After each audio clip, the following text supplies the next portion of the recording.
The thing that connects us as humans is our stories. Yep.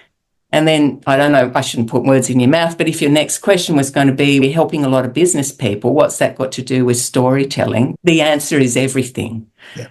Because we are connected through stories. So if you want someone to learn something, you don't tell them you do this and then this and then this. Yep. It's helpful to have, but you tell them a story around what will happen and what can happen and why it matters. Welcome to Playing with Perspective, the suspended animation podcast, where we hear real stories from real people and we tackle all sorts of fun topics in the areas of business, marketing, entrepreneurship, mindset, the arts, and, well, life itself. It's amazing what you'll pick up. Thanks for joining us. Welcome, everyone. Happy Friday afternoon. It's Darren Saul here, your host of Playing with Perspective, the suspended animation podcast. It's episode 244 today, and I have the fantastic guest, Jane Turner, in the house. How are you, Jane? I'm good. Thank you. Thank you for having me. So nice to have you on the show. Really looking forward to having a chat to you all about the hero's journey of writing a book. Mm-hmm. And boy, is it a journey. It certainly is a hot topic at the moment. Everybody's writing books. Everybody's their own author. They're all learning how to self-publish. So it's a fantastic opportunity to have a chat about that. But before we do, I'll just give everybody a little insight into something that I've launched recently. If there are any budding podcasters out there that are looking to get into it and not quite sure how to do it, feel free to jump on my 7-day free podcast launch challenge. And every day you're going to get all sorts of great information about how to set up your podcast, and you'll be all ready to go by the end of 7 days. So the link will be in the show notes. It's free. Feel free to jump in. But back to the show. I'm going to have a little chat to Jane. And before I do, I'm going to read out her bio so everybody knows a little bit more about who Jane is and what she's been up to. So Jane Turner is an author coach, a publisher, an international speaker, and the author of 4 books, including the best-selling Mindset for Authors, How to Overcome Perfectionism, Procrastination, and Self-Doubt. Her 5th book, called Write the Book That Will Change Your Life, is due for release early next year. Jane has a gift for seeing a solid book structure emerge out of the conversations she regularly has with first-time authors, and she loves taking her clients on the journey from having the idea of writing a book to share their story and or build their business to having a professionally published book with international distribution under their belt. As well as helping her authors to access free publicity, she also puts them on a stage at her authors showcase events that she runs at the State Library of New South Wales and or all over the world through her affiliation with the Women's Economic Forum. Her upcoming showcase is on November 30, and we're definitely going to be chatting about that today as well. So make sure you jump on and check all those details out. So Jane, welcome to the show. Thank you, Daz. It's great to be here. Thank you so much. But let's jump in. And you've been doing this for 10 years. Tell us a bit about how this all came about. Why you're so passionate about helping authors. A 10-year anniversary, Daz. The way this came about actually morphs into the topic that we're talking about here, the hero's journey of writing a book. So I'll answer this question with the hero's journey in mind.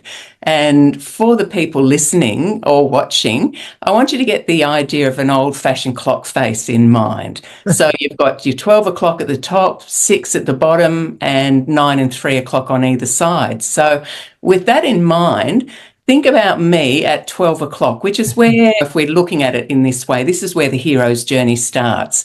And we get a calling of sorts. And for me, at that stage, I'd worked my whole working life in the public service. So this is getting into my late 50s at this stage, and I got sent off for some coach training because my boss wanted me to coach my teams so that they could achieve more, and off I go. And it lit up a little fire inside of me, Daz. Wow. But I could see the difference that it made when you take a particular approach to talking to people about their performance, and you're talking in an aspirational way about achieving more and getting more success in the process and those kind of things. So I thought to myself, when I get my daughter through year 12, I think I might go into this coaching business. Wow. Now that was several years in advance of that time frame coming up, and I happened to notice that all of the really successful coaches had written books. Right. And I thought to myself, okay, to launch this business, I'm going to write myself a book as well. So I started. Now, the universe had different plans for me in terms of the timing, because I certainly answered that call. Now, the call at 12 o'clock, again, we're thinking, here's Jane Turner getting the call to write a book. And so here I am, I'm moving off that point and moving beyond 1 o'clock, 2 o'clock, doing a bit of writing, doing a whole lot of stuffing around, though, I might say, Dad. And we get to the 3 o'clock point, and that's actually a threshold. It's where we're moving from what we call the ordinary world, which is that top half of the clock face, into the special world. Uh-huh. And we need a helper usually, or a guide, or perhaps a coach to help us over that threshold. And for me, what got me to connect with my coach was that little voice in the head, that little nagging, but who's going to want to read a book by you anyway? You're not a famous person, no celebrity, not even a good writer. You'll just look like an idiot, and you're not even qualified enough. Right. Now, the part of that I really resonated with was the not qualified enough. And that set me on the journey to look for some more coaching. Wow. And that's where I found my person who took me over the threshold, because that woman's name was Lorna Stewart. Uh-huh. She was transpersonal coaching at the Nature Care College here in Sydney. Wow. And you know what she did, Daz? She took us through an experiential hero's journey of our own. Wow. Now, what I needed at that time was an understanding of how to tell a story, of how to connect with my readers, and also how to not get knocked off my motivation and my self-belief by that little voice, and to think that anything in the way of adversity that might stop us isn't there actually to stop us. It's there to make us grow and turn into the person that we need to be. So this is what that 3 o'clock point looked like to me. And then I'm getting over that threshold now because I've got the hero's journey. I'm now not writing a book that sounds like a bloody public servant had written it. That's what I hadn't said really, or I had said it, but perhaps not in those kind of words. I was a pencil pusher. I was a person with a high value on security, and I loved that fortnightly wage, and I loved knowing what was expected of me. But I digress slightly, Daz. This is fun. So here we are. I'm then now understanding how to tell a story. The book is now really feeling more doable to me. I'm over that threshold. I'm moving past 4 o'clock, 5 o'clock, and at 6 o'clock is where you hit a big threshold, and that's called the crisis point, hero journey language. And look, if I think about that 6 o'clock point, the best analogy I can bring to it is from Star Wars. And that's that moment when Luke Skywalker is realizing that Darth Vader is his father. And not only that, but worse still, that Darth Vader is the dark side of himself that he doesn't want to own. That's right. I love that. Now, for me, my 6 o'clock point, I should say, why did I want to go back to 5 o'clock? Because we don't like our crises. We don't like them at all. Go back to 5 o'clock. However, as a coach, we will say to people that if you can sit in your discomfort, and in my case, not frig around anymore, to the extent that by that time it had been over 5 years and over $30,000 invested in various writing programs and what have you. And the thing about the 6 o'clock point, and this was my Darth Vader moment, was that I spent that 5 years, $30,000, now don't have any dough to buy any other shiny objects in the way of other writing courses and what have you. my daughter's just gone into adolescence, so she's many years from finishing school, and I've just gone into menopause. The thing is, and what's interesting about that in the scheme of things, I'll go like that for interesting, is that I was writing a book that ultimately did come out on the market, and it's called Thrive in Midlife. Yep. Because my intention was that I was going to run a coaching practice helping women through the midlife phase. Right. But there I'm at my 6 o'clock point. I'm facing that dark side of that money, that time, my particular circumstances. And that was the equivalent of me finding out that Darth Vader is my father. Mm-hmm. The part of finding out the dark side of myself that I didn't want to own, and it wasn't so much finding out about it, but it was about having to own up to it, was a 40-year history of binge eating disorder that I didn't want to talk about, certainly not in the present tense. So part of that 5 years was trying to unconsciously, I could see it all in retrospect, but it was really about trying to get over that problem. Mm-hmm. So that other nasty little voice in the head that was saying, who'd want a coach like you who's so broken and so dysfunctional and so disgusting that they can't even control what they eat? Yep. And of course, but in the 6 o'clock point, if we sit in that discomfort, some amazing internal resources might emerge. And in fact, that's what happened. And it was as if that notional little voice in the head stopped saying you're too broken, you're too disgusting, no one wants to read a book by someone like you, no one wants to be coached by someone like you. It was almost as if the message was, but what if that's not what it's all about? Yeah, that's right. Yeah. The thing is, I didn't know what that meant, but it gave me that little wee bit of permission to think that maybe I can help somebody even if I'm not perfect. Absolutely. None of us are perfect. And I think it's that any adversity that we go through gives us that clarity and the understanding of how we can articulate and help other people through certain things. Indeed. Because if you never go through anything, you never really dive that deep. That's right. You can be complacent. You can just tootle along as you always have. And That's right. Anyway, the point about this too is that with that 6 o'clock point, once you move forward beyond that point, and this part of the story is still embroiled in that 6 o'clock point, but it's also the moving beyond. And what's beyond the 6 o'clock point? Rewards and gifts and what have you. And for me, they came in the form of two cathartic moments. Excuse me for a moment there. Two cathartic moments. The first one was I was standing on stage launching that book, and I hadn't planned to do this at all, Daz, but I found myself looking at my 14-year-old daughter and her 14-year-old friends that she'd brought along because she was so proud of her mum. Right. And I said to these girls, what I want you to know is that there is nothing so broken, so shameful, or so unspeakable about you that you can't tell someone about it and know that they will still love you. Love that. And remind you to love yourself.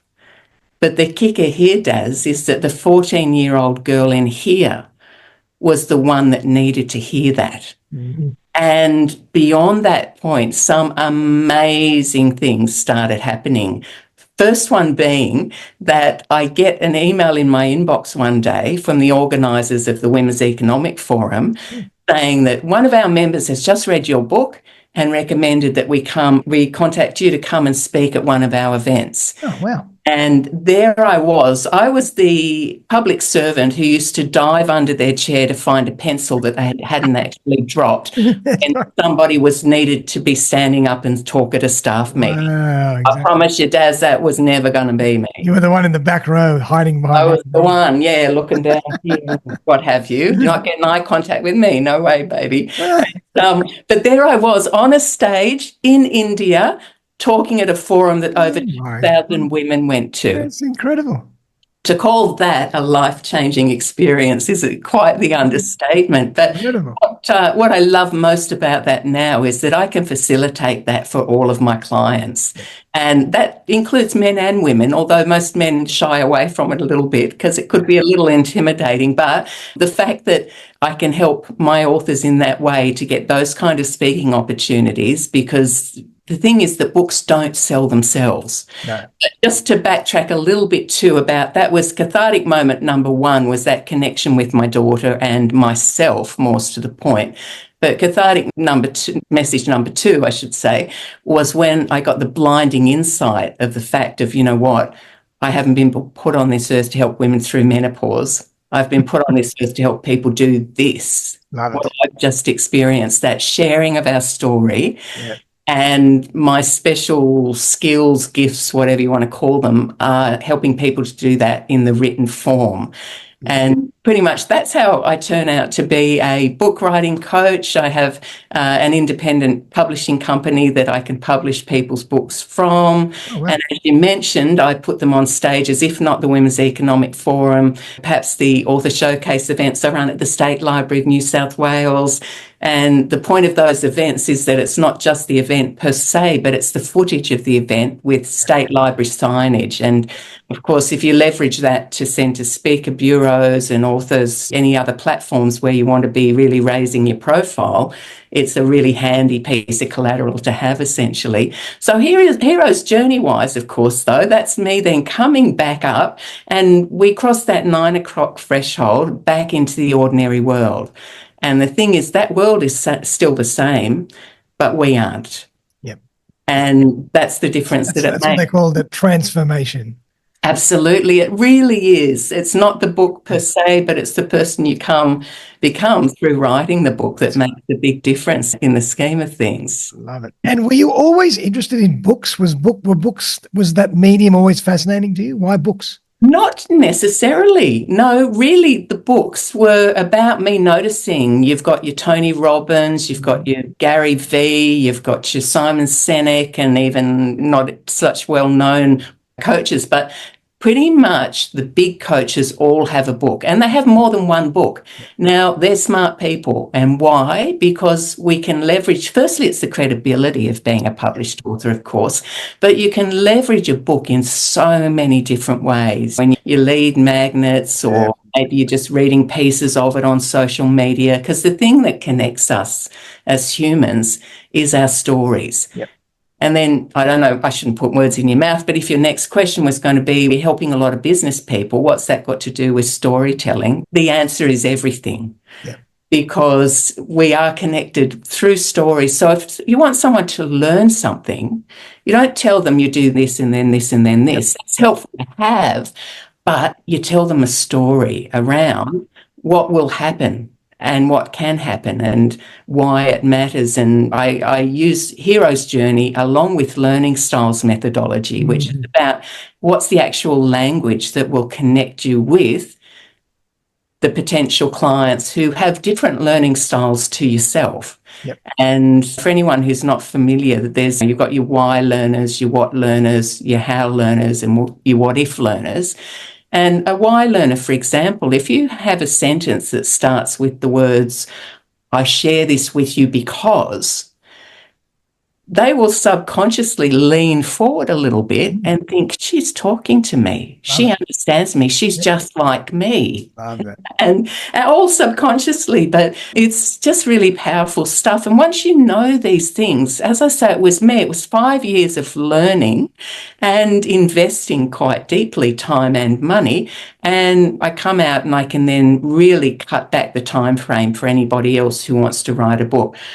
Fastest person ever was 2 weeks. And she didn't even really sign up to work with me initially. The way I get my clients is before COVID and now more so now again, it's like a half-day workshop I might run completely free. I talk people through the basics of publishing, the basics of how to write a book. I talk about Hero's Journey, learning styles in a much more structure than I have here, of course. And this particular person came a couple of weeks later, she contacts me. Okay, so I finished my book. It reads terribly. Can you now pull it into shape for me? And therein lays what I now call my 3 R's, my rewording, rewriting, and reorganizing it. So that's for the person who really doesn't care if they never know how to write well in their life. They're happy they got everything they needed to say out of their head onto the page. Dump and then dump it and boom, and marketable. And that's my nerdy favorite place, frankly, doing that. So you do the editing, you like that? Yeah, it's like editing on steroids, though, because it's really rewrite and what have you. And the thing about that lady is that she had 5 involuntary admissions to mental health wards here in Australia. That was her story. And at the time that she was working with me, she was reasonably senior in one of Australia's main banks. So that story, that kind of an empowering story, I seem to attract people like that. And it's just a great gift that I get reminded very regularly on how amazing the human spirit is. So that's got me through 10 years, Daz, because I reckon the first 5, I was probably making peanuts. In fact, I was probably making less than I was paying out, if I'm perfectly honest. And that's just me too, having to get over an institutionalized mind, because up to the age of 52, I worked for the Australian government. So there's a way you do things. There's a way you think, and there's a whole lot of learning to do to run a business. Here I am, though, fought the battle and still here to be talking to you. That's amazing. And even so much as the new world with technology and the platforms and the reach that we have in our lives. Like I listen to a lot of podcasters and coaches and all sorts of influencers and really good, smart people and really successful people. And sometimes they give you the figures of what people are making. And to me, that's unfathomable. But anything is possible these days because of the world we live in and scale. And if I take that back to your situation, I can imagine coming from a one way of thinking at the government to the world we're in now. My God, it's like another galaxy. Absolutely, isn't it though? Yes. So many opportunities, so many threats as well, because people more than once have said to me, "Oh, how's the business going? Because it's such a hard, tough environment.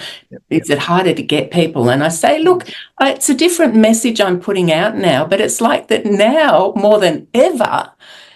If you're going to try and be a coach, as you've noticed that the coaching business has really flourished, if you're going to be a coach, there's never been a more important time to have a higher profile than all the other people you're going to be committed with, I should say, isn't it? And there's a really, in much easier way that I can promote, or a much clearer rationale that I can use in promoting. I see myself with another 10 years and many more. And many more, indeed. I don't think my bandwidth is any more than 10, though.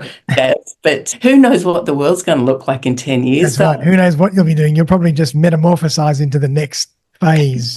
I maybe just can think about the words and they'll be on the page. That's right. You'll just put some glasses and then you'll just do your editing while you're reading, and naturally it'll automatically translate it to the computer. Now already, for example, something that wasn't available when I first started is an app that I really, really love. Not that I'm not advertising any apps here or anything like that.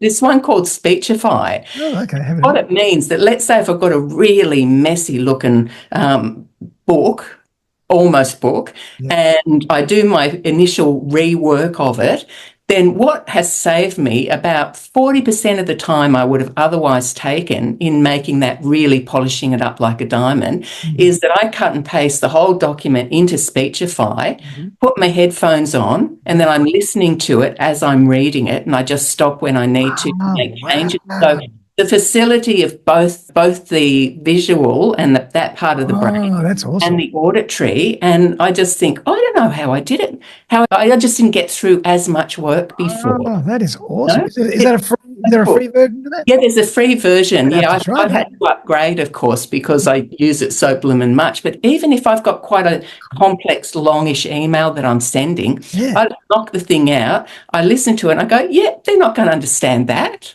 And you just then change it up. And so there's probably a few examples I could give, but that's the most obvious one that has saved me so much time. That's awesome. Because I'm a terrible reader. I was the worst reader at school.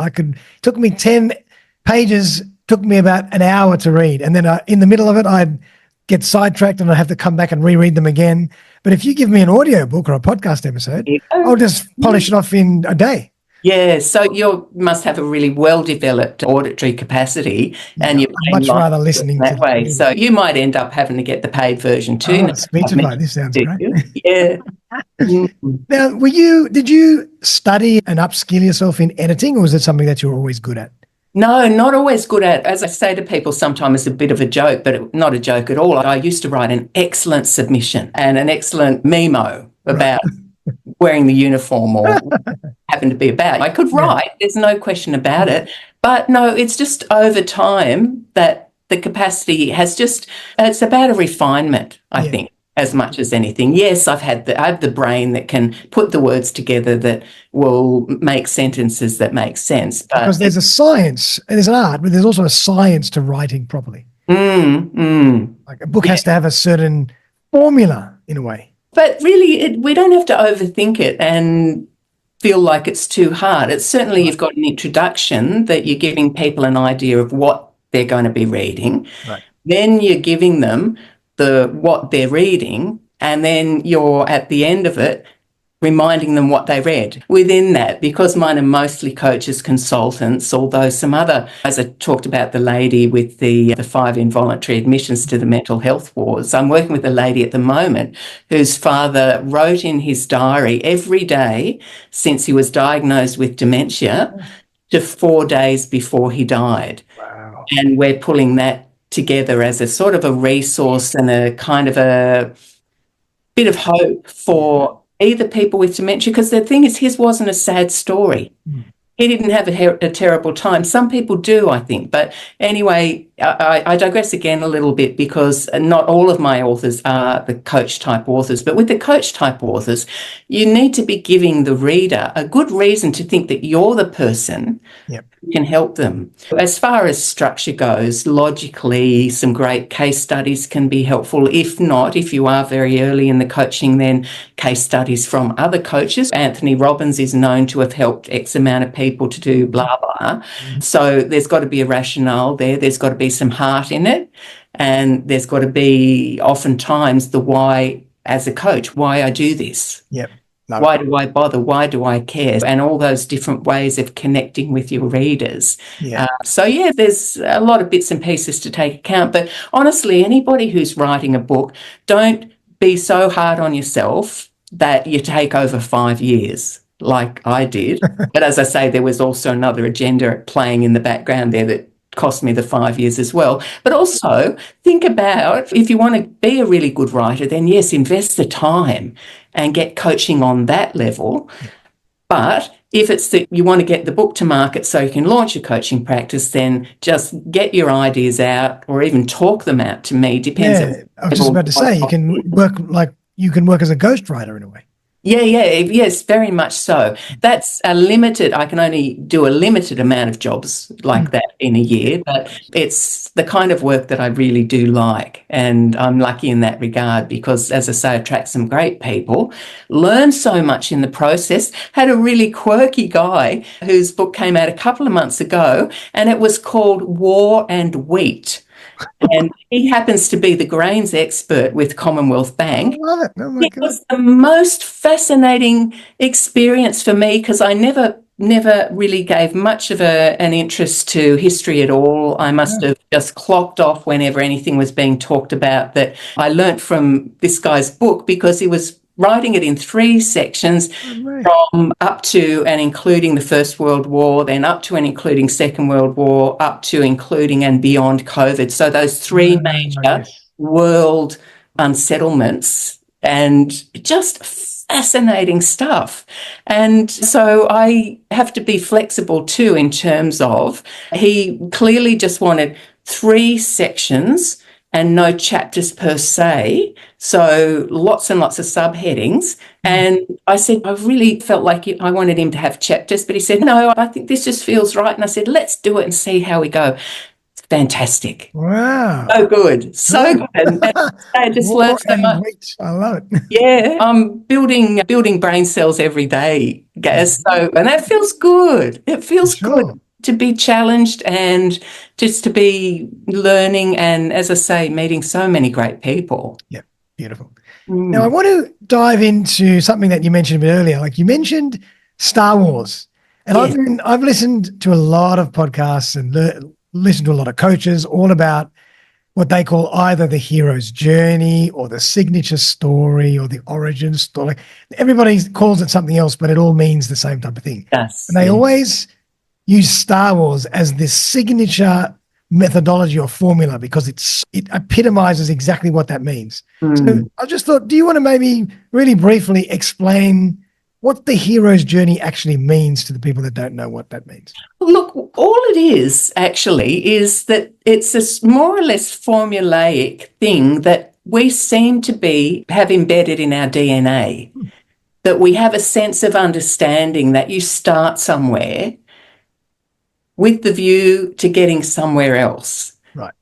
And that we may not have any intention or awareness that there's going to be somewhat challenging circumstances. Gotcha. So that the me hitting the 3 o'clock point and really having quite a big awakening through learning about the hero's journey, they may be quite gentle awakenings. You might not even realise, but if you look at your life, you're quite likely to see that there is a bit of a pattern that plays out. There will have been times, whether you've been bullied mercilessly at school or at work or something, or maybe you've had an accident.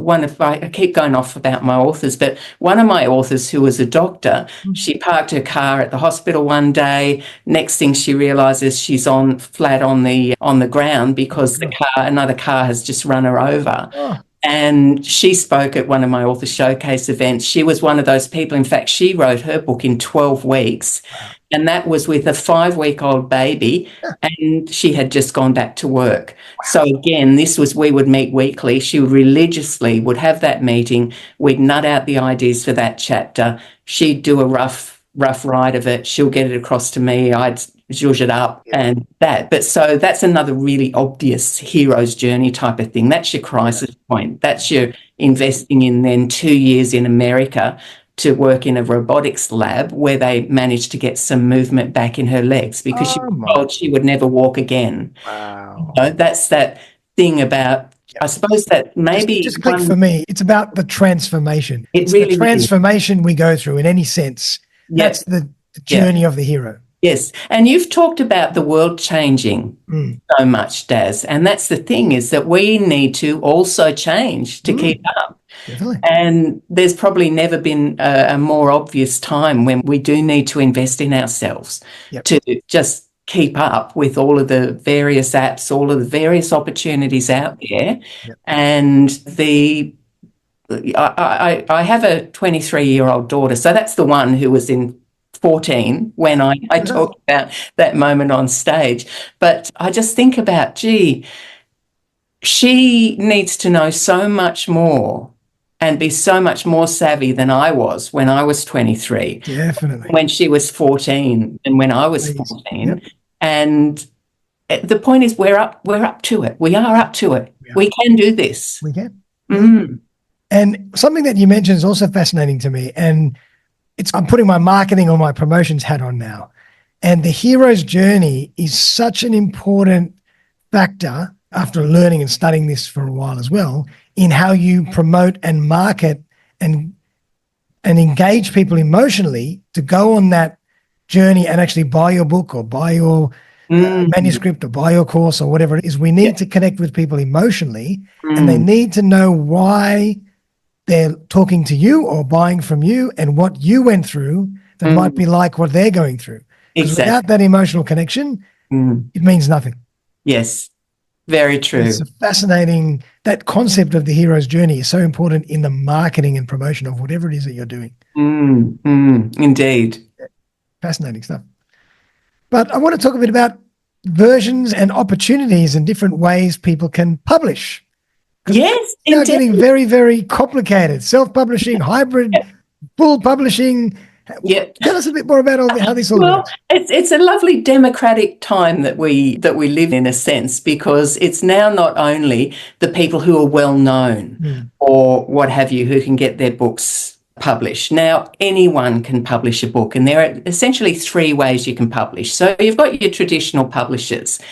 That used to be more or less the only way you could publish a book. Yep. Now, these are the people who... These are the Penguins and then whatever else. That's right, your Random House, your Hachette, gosh, any number of these publishers. And so they're the ones who you need to pitch yourself to them, and they're going to look at what they call your author platform. In other words, they want to be convinced that you can sell books. If they're going to invest in you, because they're going to invest in terms of an editor, they're going to invest in terms of your cover design, your book layout, nurturing the words out of you, and all of that. So there's quite an investment that the traditional publishers put in, and they're very savvy business people, and they're not going to do it if you're not going to be the person who can come up with the goods that are going to sell and who's going to be up there turning up to, let's say, the news program in the mornings. I love when they're talking about books in the morning news. It breaks it up all beautifully, but you have to be that person who's going to turn up and do that. You're going to be that person that if they set up a countrywide book launches in the capital cities, you've got to be the one who's going to turn up, who's going to be dynamic, who's going to get the people who turn up to actually buy the book. So, and I suppose as well these days they would look at your social following as well and your network. That's to promote to enough people at scale. That's right. Does this one have they got 80,000 followers on Facebook or whatever, that kind of thing? So that's your one option. And there's pros and cons in all, because the thing about if you go with a traditional publisher, then your book is going to go into their schedule. So it could come out 12 months, 18 months later. Also, if they want you to have a pink cover and you want a white cover, guess what colour cover your cover's going to be. So you lose a lot of autonomy as well. But nevertheless, you're getting a lot of credibility out of the traditional publishers. But then in the middle ground is what we call the hybrid publishers. And that's what I am. So essentially, my clients are paying me so that I can pay my cover designer, my layout artist. We can set them up with the international distribution. We give them their ISBN numbers, their barcodes. We lodge their book, if they're Australians, with the National Library of Australia, which is a legal requirement. We have, of course, the imprint page, and all of the wording is correct in terms of their assertion of rights to their own material. And that's what you often lose with the traditional publishers. So you then can use that material, you can put it out then as articles on LinkedIn or wherever. You can then be repurposing it into online programs and that. So you actually still own your rights, so long as that is in the contract that you sign with a hybrid publisher. Well, that's one of the things. And so would you be considered the hybrid publisher? I'm the hybrid publisher. You're almost like a middle person to the in between the two, and you're consulting through the process. That's right. That's right. So I'm project managing it, or I should say my guy Andy is project managing it. And we've got the cover design and everything else there covered. And then that means that the client is keeping all of the revenue that is made through book sales and what have you. So they're paying up front and they're fast tracking it. So once all the proofreading, what have you, has been done, we can have that book on the market within 6 weeks. Wow. And if I can ask, does that mean you still have to have relationships with publishers to go and... No. You don't need that at all? Yeah, no, I tell you how this all works, because there's a platform called Ingram Spark. It's the biggest distribution platform in the world. So we load the files onto Ingram Spark, and that's where Amazon and Booktopia and Barnes & Noble and Book Depository will go to get the books. If on the other hand, you can load directly onto the KDP platform, which is the Amazon platform. Pros and cons, but one of the pros of Ingram Spark is that you're getting your sales report in one report.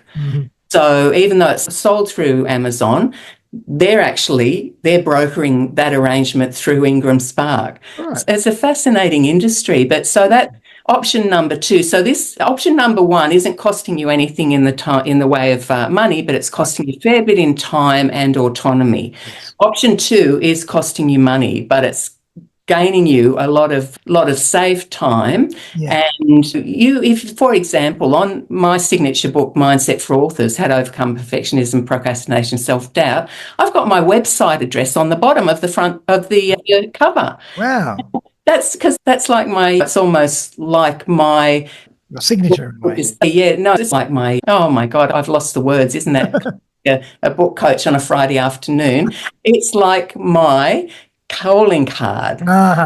Isn't it? So that's how that one works. So I don't go to any events without a few books in my bag that I can give out to people, and they've got my website on the front. So anyway, that's about hybrid publishing. But we've got to get to the other one, which is self-publishing. Yes. Now, self-publishing is not for the faint-hearted. There are so many mistakes you can make and so many things that can take you hours and hours and hours and hours to sort out.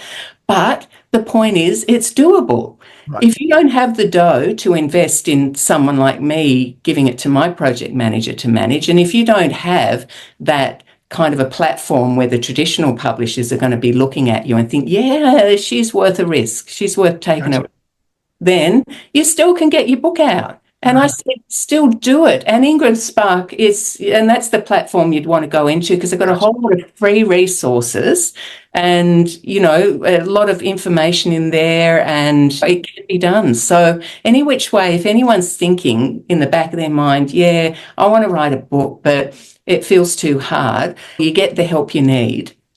And you work through your own difficulties to the extent that you can as well. And yeah, boy, it's worth it. Those results, I mentioned about the Women's Economic Forum, but I also got full-page coverage in the Australian Women's Weekly, Prevention Magazine, Wellbeing Magazine. I was on the Today Extra program, 7:30 Report, House of Wellness. You're a celebrity, Jane. Yeah, a funny story. As you remember, my daughter was 14 at the time, and she went to school a couple of days after I was on the Today Extra program, and one of her male friends who'd come back from a couple of days sick leave, he said, "Hey, Luce, I saw your mum on Today Extra. She's almost semi-famous." Oh, my God, I love that. I'm hanging on to that title. For all it's worth, almost. Pretty good. You've come a long way since the person in the 10th row pretending to drop your pen on the floor. But I love the almost semi-famous. Anyway, my question back to her was, well, what's a 14-year-old boy doing watching the Today Extra program? That's what I want to know. But anyhow, that's the whole thing of, if you think you want to write a book and you're thinking, oh, it's going to be too hard and what's going to happen if I write it? Anything can happen. That's the thing. Anything can happen. You don't start the process, and you'll probably be amazed what will come out of it. Yep, and you actually don't know whose heart you're going to touch as well. Yep, so occasionally I'll get an email that I go, wow, really? That's cool. If I never sold another book again, that would make it worth it. How cool is that? Yeah. And what about audiobooks? I want to talk about audiobooks.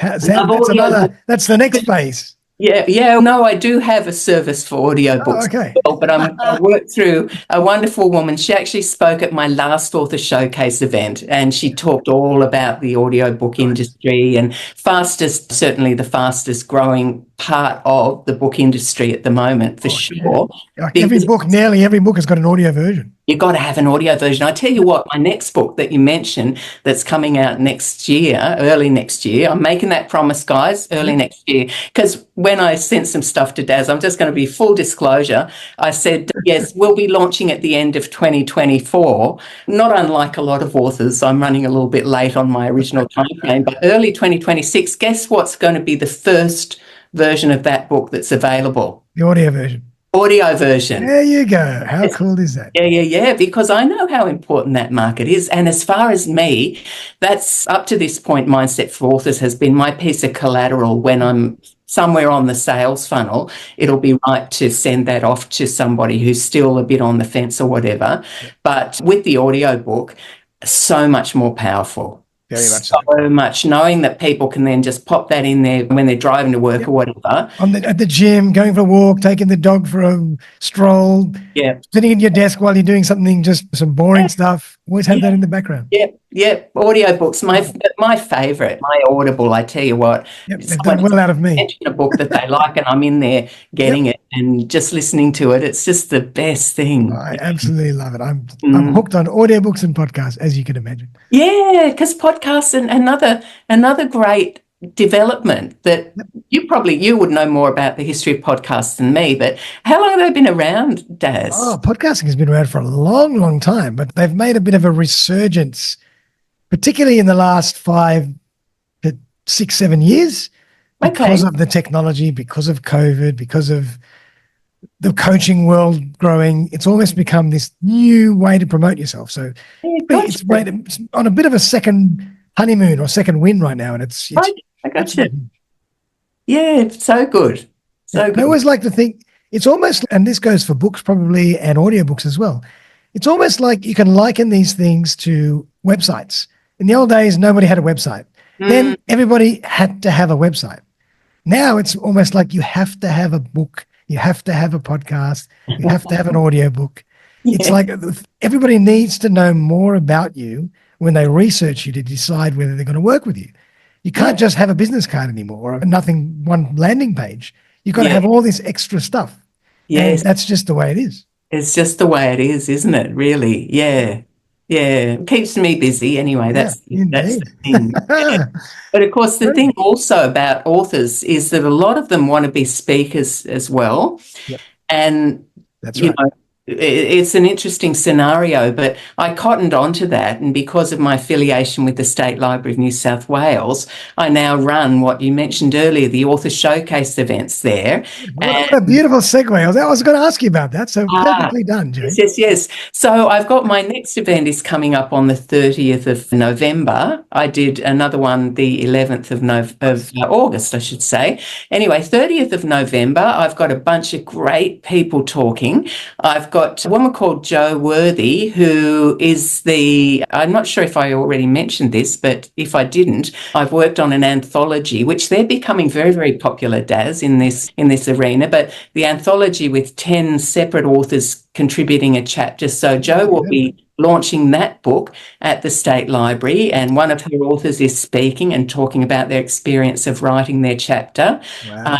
I've got a fellow called Michael Kramer, and he's written a book called Mick and His Father, and he's written about the 3 generations in his family who were involved in wartime. Wow. So I've got just this great variety. When you think of, I've got Jo Worthy with 10 women. I've got Mick. I've got another guy called Gunnar Habits who's written, I think. Yes, I know Gunnar. You know Gunnar? I think he's at about 26 books or some insane like that. Anyway, he's going to talk to us about how he makes sure that his books are noticed. Wow. So he's really a clever guy, and he's going to share that with the audience, as well as talking about his most recent release. Amazing. And the part that being an author has played in his life. I've got a first-time author who's written about managing your situation if you're in a toxic relationship. I've got one called Jules Brooke, who is actually going to talk to the audience about how to get free publicity. That's her business. So I thought I'd mix it up with content for people in the audience who want to become authors, as well as the ones in the audience who just love books and authors. So Can anybody just come along to watch as an audience member? Absolutely, yes. So I can give you the link to. I'll definitely put that. Because yes, I charge nothing for that, just because it's great for the authors to have a nice room full of people. That's right. But from the author's point of view as well, they're getting the footage with State Library signage clearly visible that they can then send off to speaker bureaus and conference organisers and what have you to actually really launch their speaking career as well. It's so important. Like these days, if you want to speak, you have to have a speaker's reel. This is one of the best ways to get a speaker's reel. Yes, exactly. Yeah, well done. And so that's coming up 30th of November. That's right, yes. And I'll make sure that I put the links in the show notes for everybody as well so they can access that. I appreciate that, Daz. And you'll probably do some more next year as well, yeah? Oh, yes. First one, 15th of March. Oh, okay. And there'll be one a little bit after the halftime. I am a footy fanatic, actually, but that's another whole other story. But after half year point, we'll have another one. And then toward the end of the year, we'll have another one as well. So, yeah. That's awesome. Well done. Jane, it's been absolutely fascinating to explore the world of books and publishing and editing and all the different mediums and options there are available. If people want to get involved more and learn more about what they can do, what's the best way for them to do that? Yes, writewithjane.com. You can see it just above me. It's not very clear, but www.writewithjane.com. You can either jump on my website there and book yourself in for a complimentary strategy session if that works for you, or just sign up and then you get my weekly or more like fortnightly or sometimes monthly emails that go out. I only send an email if I've got something interesting to say. Yeah, that's great. I like that. But some people just sit there and sometimes I get a great surprise. They say, hey, thanks for all your emails. I've now written my book. And I just think that's fantastic. One way or another, I'm here to get those darn books out into the world because it's never going to be too many books. Yeah. And again, things are just going to start metamorphosizing into other forms of media. There might be multimedia in the future. Who knows? Who knows? Yeah, we just got to keep our minds clear and learning all the time. That's what I've found now in my 60s. I'm onto it. I finally learned. Yep. Keep on top of the technology because it just moves so fast. Indeed. Yeah. Wow. Jane, it's been an absolute pleasure. I've learned so much about all this kind of stuff. I'll have to get on to that myself one of these days. I've always said I'm going to write a book about my podcast, and at some point I'm going to do it. Great. I'll hold you to that. Yeah, I'll hold you to that. Yep. And that should be a lot of fun. But just wanted to say thank you for coming on the show. I always like to give my last word to my guests. So what would you like to leave us with today? I would just like to say that we're in tricky times at the moment, and it can feel pretty hard and it can feel a bit overwhelming. But I've found, and maybe this is too late to be introducing something like this, but I had a fairly big health scare a few weeks ago. And man, does that remind me that no matter how hard things can feel sometimes, it's worth it. Yep. Basically, that's what I want to say, I think. Thank you for asking. No, that's great. Love it. Very good advice. Jane, thank you again. Everybody out there, I hope you enjoyed that as much as I did. We're going to put all the links in the show notes so you can find Jane, learn about her books, her services, her author, what do we call it? Author Showcase, Speaker Showcase. Yes, thanks, Des. On 30th of November, and everybody check that out, and I'm sure that you'll find something for you. So we'll see you very, very soon for another episode of Playing with Perspective, the Suspended Animation Podcast. Everybody have a great weekend, and bye for now. Thanks again, Jane. Thanks, Des. Thanks again for joining me for another episode of Playing with Perspective, the Suspended Animation Podcast. If you would like to join me as a guest on the show, I would be delighted to collaborate. Just reach out via www.suspendedanimation.com.au. Also, remember to click on the link in the show notes for loads of great podcasting resources, webinars, courses, and opportunities to help you on your podcast journey. Many of them free. Have a great day, and I'll see you next time.